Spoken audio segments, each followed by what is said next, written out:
Hello, my name is Miss Tammy from the Ramseur Public Library. I would like to welcome you to the first virtual summer reading program of 2021.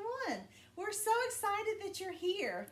If you have not registered for the summer reading program, it's easy to do. Just come by the library to sign up, or you can call us at 336-824-2232. Just give us your name and age and pick up a goodie bag. Keep track of how many minutes you read this summer, and at the end of summer, you might quite possibly win a prize. Each week there will be a program on Facebook. It's on Thursdays at 10:30, and our theme this year is Tales and Tales. We have lots of exciting programs lined up for you. Don't forget to watch each week, and today's theme is fairy tales. So I was so excited I found a book. It is a cooked up fairy tale. This book is by Penny Parker Klostermann.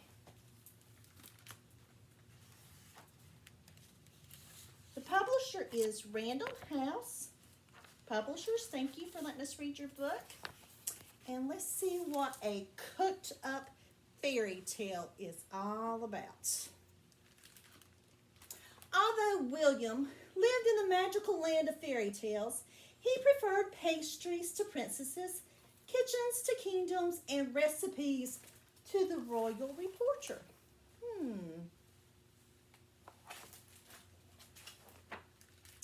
William dreamed of being a chef known throughout the land. Whether sautéed, sifted, basted, or baked, pureed, poached, filleted, or flaked, William's dishes were perfect. But cooking happily ever after was a different story. He tried working at the brick house. Looks like maybe the Three Little Pigs. But the menu was too dangerous. Pot of wolf stew, bring water to a boil, stir in 3 cups peas, 3 cups of carrots, 3 cups of potatoes, and 1 big bad wolf. That does sound dangerous. He served up porridge at the Three Bears Bistro. Too cold, too hot. But folks there were very persnickety. They were very picky. And he baked for gingerbread on the go. That hadn't ended well either. Run, run, fast as you can. Can't catch me, I'm the gingerbread man. William decided he better cook from home, but his pantry was almost bare, so he emptied the last few coins from his cookie jar and headed to market. Okay, see what he's going to cook. "What's this?" asked William. "Fairy tale food? Must be splendid." Oh my goodness, he's on his way to market and he found this box. Can you see what it says down there? "To Judy, Chief of Fairy Tale Headquarters, fairy tale food. Must deliver before bedtime." But it was only raw apples, beans, and a pumpkin. "This isn't splendid," said William. "Clearly, fairy tale headquarters needs a good chef to spice things up before the bedtime delivery." So he sliced and diced and chopped and topped and stirred and whirred. Then he packed up his delectable creations and followed the signs to fairy tale headquarters. Okay. "Judy, I need the apples. And I need the beans. The pumpkin, Judy, the pumpkin." Oh my. Do you recognize those characters? "Where can that delivery be?" asked Judy in a stew. "I believe I can help," said William. "May I present baked apples with a caramel drizzle?" Oh, he made it fancy. "Bean soup with smoked roast ham, and pumpkin pie with cream and candied pecans. All sounds delicious. But who? What? Why? Stammered Judy. I need shiny apples and raw beans and a whole pumpkin. Don't you know anything about fairy tales? I'm sorry, said William. I read cookbooks, not fairy tales, but maybe I could. You've cooked up enough trouble, said Judy. It's bedtime and the tales must begin. Now leave and take this book of fairy tales with you. Poor William, he didn't know anything about fairy tales.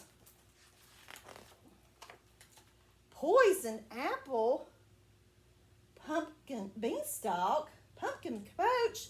William had plopped himself down outside the kingdom wall and opened the book. And there he learned about the poisoned apple and the beanstalk and the pumpkin pooch. Where is the poisoned apple from? What fairy tale? Snow White. And what about the beanstalk? Yeah, Jack and the Beanstalk. And the pumpkin was Cinderella.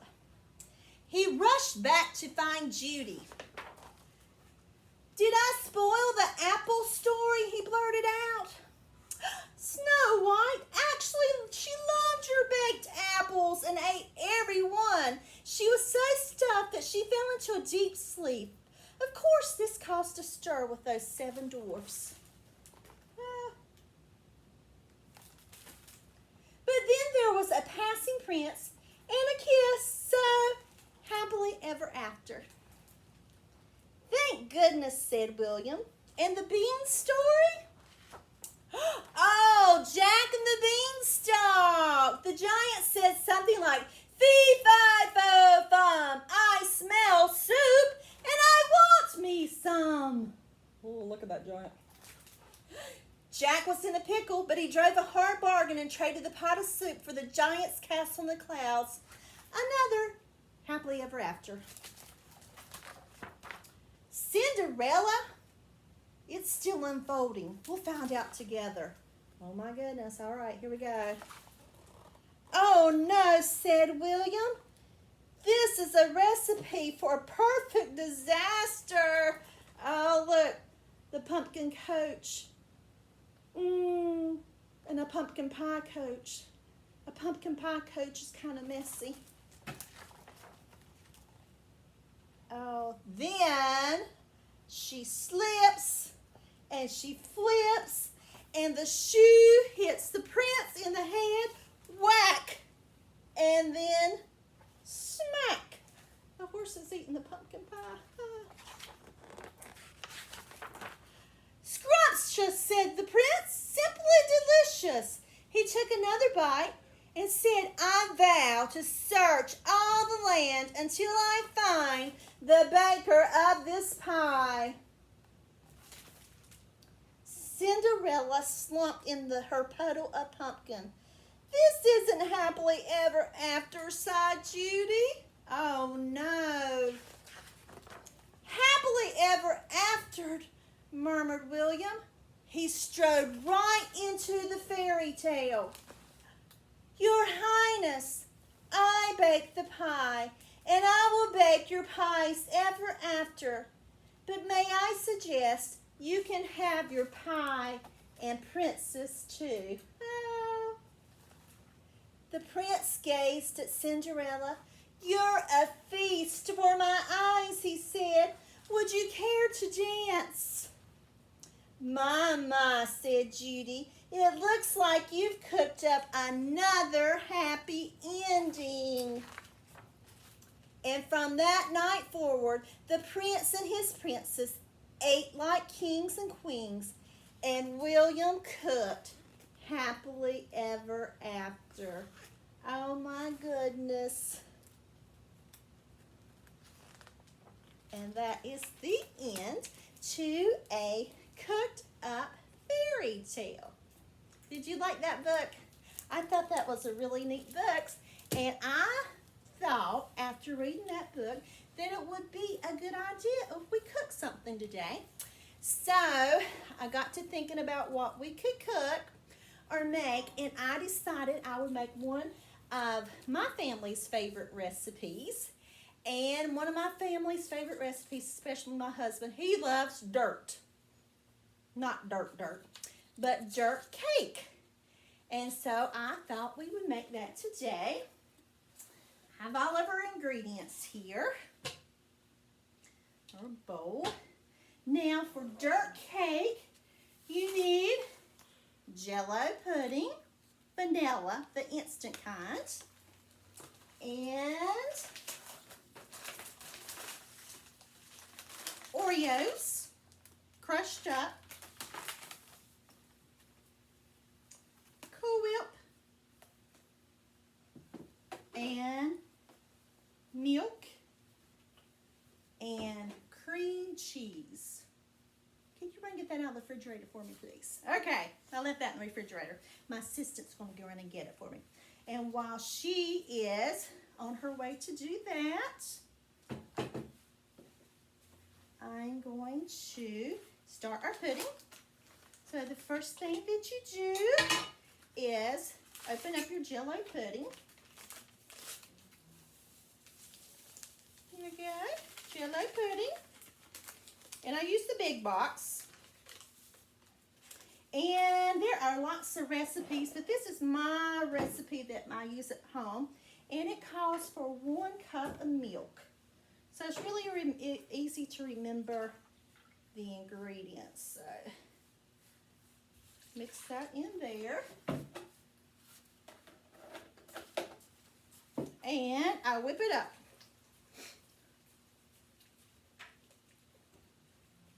Okay.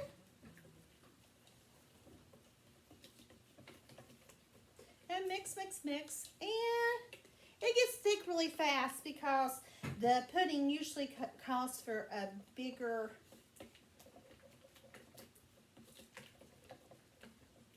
the Jell-O usually calls for more milk, and whenever we make our pudding, because we're adding some more ingredients.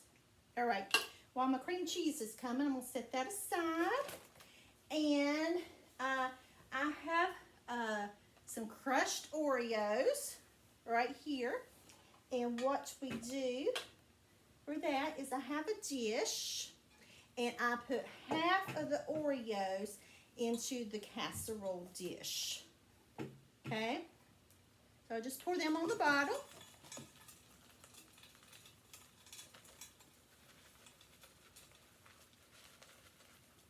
Put about half of them. Also, we want to make sure that we have enough on top.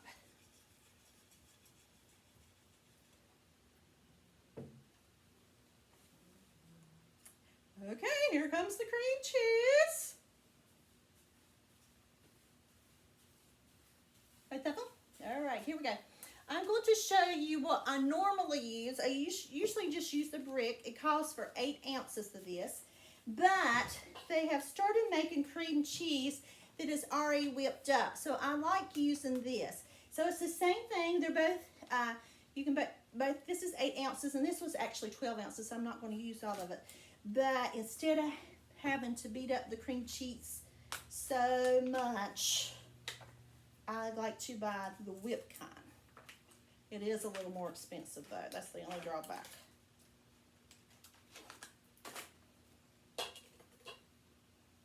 So I put in 8 ounces of that.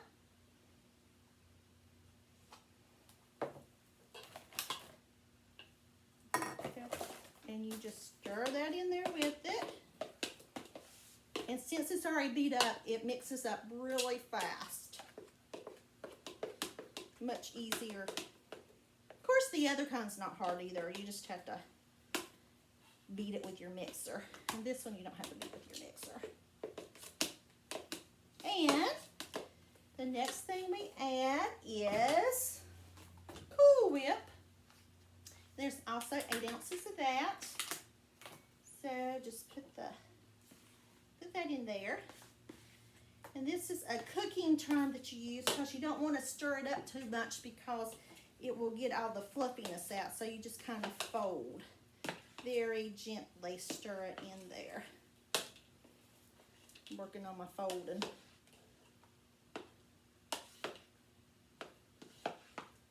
And so when you get both of those mixed together, or the Cool Whip folded in,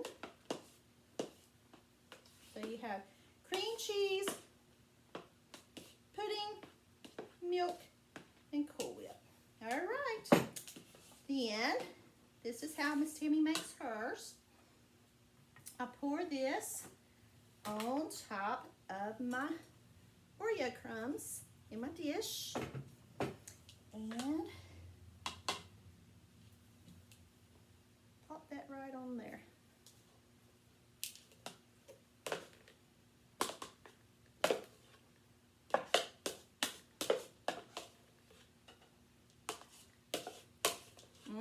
That looks good. Good, good, good, good. All right. And then just spread that on top.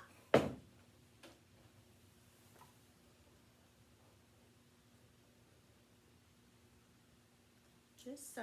Oh, you can't see. Let me hold it up so you can see. All right. And then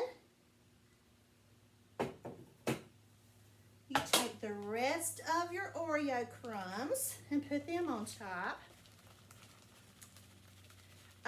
A way I usually crush my Oreos is you can put them in a food processor, or you can just put them in,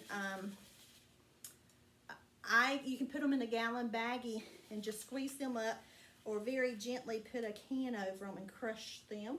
All right, and then I just kind of shake it like that to cover it all up. And then, ta-da! It just looks like dirt in there. Sometimes I like to put it in a flower pot and put a silk flower in it. You want to use a clean, brand new flower pot. You don't want to use one that's really dirty. And put a silk flower. And what's also fun to do is put some gummy worms in your dirt. You just put some of them in there and poke them in like they're coming out of the dirt. We'll just put them in there. And so you have worms in your dirt. And doesn't that look delicious? I had fun making that with you today. But before we go, I would like to share one more fairy tale with you. It is Ramseur. And it's a whole lot like Cinderella. See if you recognize any of the similarities. It goes like this. Once upon a time, in a corner country, lived a beautiful girl named Ramseur. Ramseur lived with her wicked stepmother and her two sad blisters. One day, the Prince of Hints in the corn country decided to have a fancy ball. And Ramseur said, Mapstother, may I go to the fancy ball at the Prince of Hints' house? And Ramseur's wicked Mapstother said, no. And Ramseur was brought hoken and went out to the garden and started eyeing her cries out. When down came her Gary Fondmother, and she said, Ramseur, cry are you eyeing? She said, because I can't go to the fancy ball, the Prince of Hints' house. Ramseur's Gary Fondmother said, that's pro-noblem. So she waved her widget wand, and poof, she turned this bright orange pumpkin into a beautiful perch. And she waved her widget wand again, and poof, she turned these little bitty white houses into magnificent horses. And Ramseur, Mapstother, Gary Fondmother, I cannot wear these clothes. And Gary Fondmother said, pro-noblem. So she waved her widget wand again, and poof, Ramseur had on the most beautiful gown with matching glass clippers that you've ever seen. Ramseur was so sappy. She said, yank through. And off to the Prince of Hints' house she went to his fancy ball.